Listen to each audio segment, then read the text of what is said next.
प्रदेश के बाहर के लोग यहाँ की भूमि की अनाप शनाप खरीदारी कर रहे थे।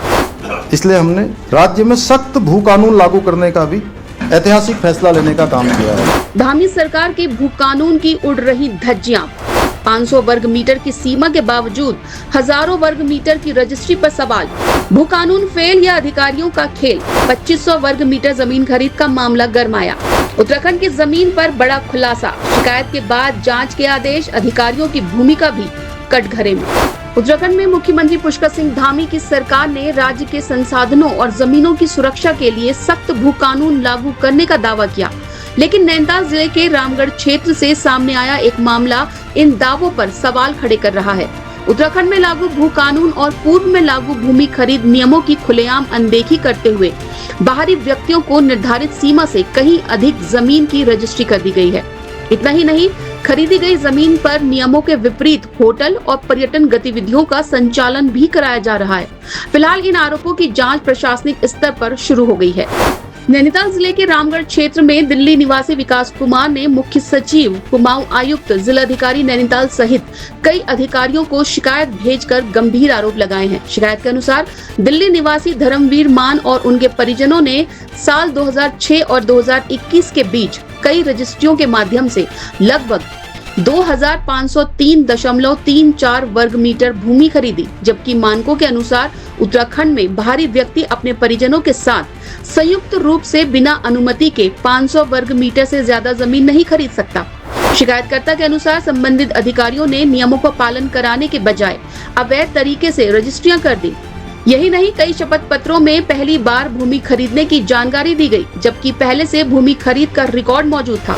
शिकायत में तत्कालीन पटवारी, तहसीलदार, उप निबंधक, दस्तावेज लेखक और अन्य राजस्व अधिकारियों की भूमिका की भी निष्पक्ष जांच की मांग की गई है।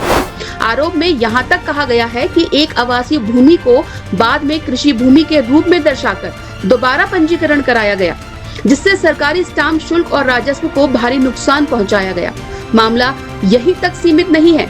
खरीदी गई भूमि पर कथित रूप से होटल और पर्यटन गतिविधियों के संचालन करने का भी आरोप लगाया गया है। दिल्ली निवासी विकास कुमार ने संबंधित संपत्तियों की रजिस्ट्री, दाखिल खारिज और भविष्य में किसी भी प्रकार के हस्तांतरण पर तत्काल रोक लगाने की मांग की है। मैं शिकायतकर्ता जो धर्मवीर मान और बॉबी मान, पुत्र राजेंद्र सिंह व आजाद मान जो कि धर्मवीर मान का भाई है, वह उनके चाचा विजेंद्र मान व बहनोई धीरज राणा ने उत्तराखंड में अवैध रूप से जमीन खरीद व बेचकर उत्तराखंड सरकार के साथ धोखाधड़ी व बड़े पैमाने पर टैक्स चोरी की है।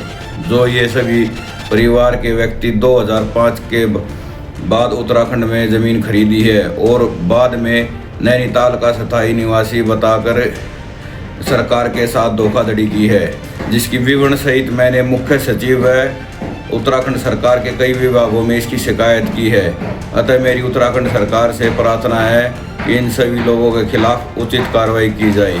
उधर उप निबंधक कार्यालय नैनीताल ने शिकायत को जांच के लिए उप जिलाधिकारी नैनीताल को भेज दिया है। आयुक्त कार्यालय और जिला प्रशासन ने भी शिकायत प्राप्त होने की पुष्टि की है और मामले की जांच के निर्देश दिए हैं। देखिए, ये प्रकरण संज्ञान में आया है। इसमें एक लिखित शिकायती पत्र माननीय जिलाधिकारी महोदय के कार्यालय से प्राप्त हुआ है, जिसमें संबंधित राजस्व निरीक्षक और तहसीलदार के द्वारा जाँच की जा रही है और जाँच में जैसी भी चीजें निकल कर आएंगी, यदि वास्तव में उस व्यक्ति के द्वारा जो मानक है उससे अधिक भूमि क्रय की गई है तो उसके विरुद्ध नियमानुसार कार्रवाई अमल में लाई जाएगी। एक तरफ धामी सरकार उत्तराखंड की जमीनों की सुरक्षा के लिए सख्त भू कानून लागू करने की बात कहती आई है, वहीं दूसरी तरफ धामी सरकार के ही अधिकारी बाहरी लोगों से मिली भगत करके उत्तराखंड में नियम विरुद्ध जमीन की खरीद फरोख्त कर रहे हैं, जिसकी जानकारी होने के बाद भी स्थानीय प्रशासन कोई कार्रवाई नहीं करता, बल्कि ऐसे मामले उठाने में या तो सामान्य नागरिक पहल करता है या फिर मीडिया कर्मी।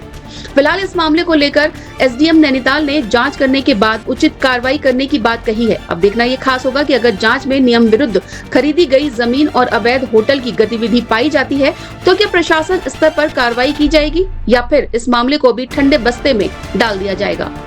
सटीक और भरोसेमंद खबरों के लिए आवाज इंडिया से जुड़े रहिए। चैनल को सब्सक्राइब करें, पेज को फॉलो करें और वीडियो को ज्यादा से ज्यादा शेयर करें।